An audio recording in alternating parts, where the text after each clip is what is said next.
वक्त की बड़ी खबर मिल रही है, जहां पर तेज आंधी, तूफान और बारिश की वजह से हुए नुकसान के आकलन के निर्देश सरकार ने दिए। प्रदेश भर में तेज आंधी और भारी बारिश ने भारी तबाही मचाई है। इसके बाद सरकार की ओर से तमाम जिला कलेक्टर्स को नुकसान के सर्वे के निर्देश दिए गए हैं। तूफान से हुए नुकसान का मुआवजा भी दिया जाएगा। आपदा प्रबंधन विभाग की ओर से इसे लेकर के निर्देश जारी किए गए हैं।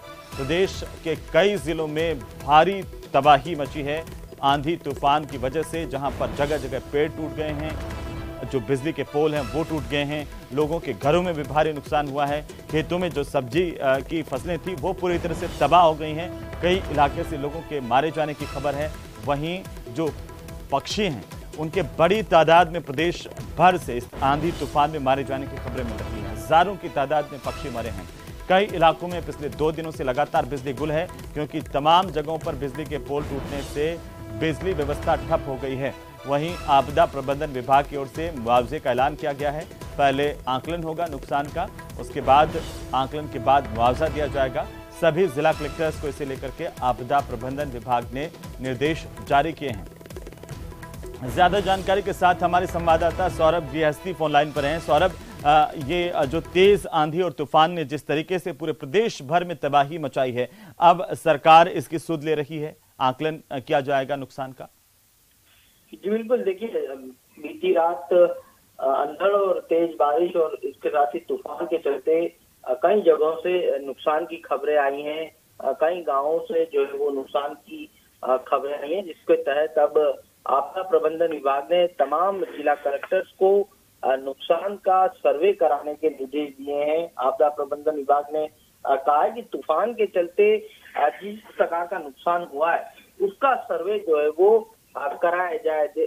टोंक में जिस तरह से 12 लोगों की मौत हुई है, इसके अलावा भरतपुर, बूंदी, जयपुर, करौली, सीकर में कई मवेशियों की मौत की बात जो है वो सामने आई है और कई तरह का नुकसान जो है वो सामने आए, तो उसको लेकर सर्वे करने के निर्देश जो है वो दिए गए हैं। साथ ही तूफान से मरने वालों को मुआवजा राशि देने पर भी जो है वो बात रखी गई है। संभवतः 4 लाख रुपए मुआवजा जो है वो परिजनों को दिया जाएगा। तो राज्य सरकार ने अपनी तरफ से ये निर्देश जो है वो दे दिए हैं और जिला कलेक्टर्स को कहा है कि जल्द से जल्द जो है वो नुकसान का सर्वे जो है वो किया जाना चाहिए।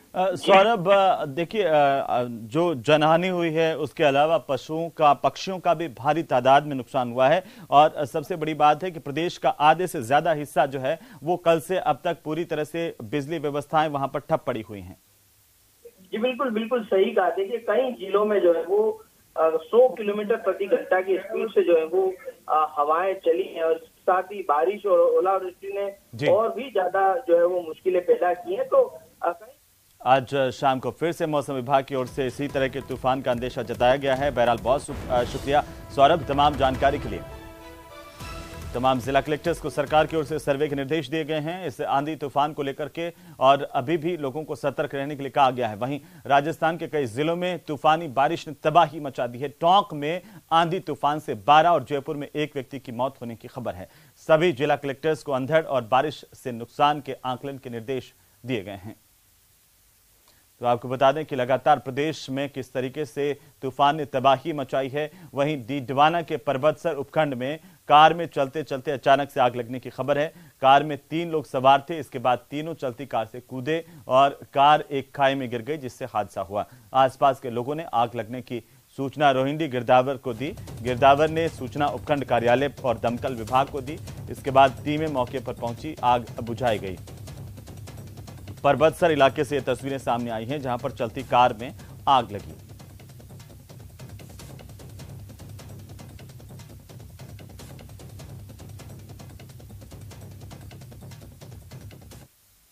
तो चलिए आगे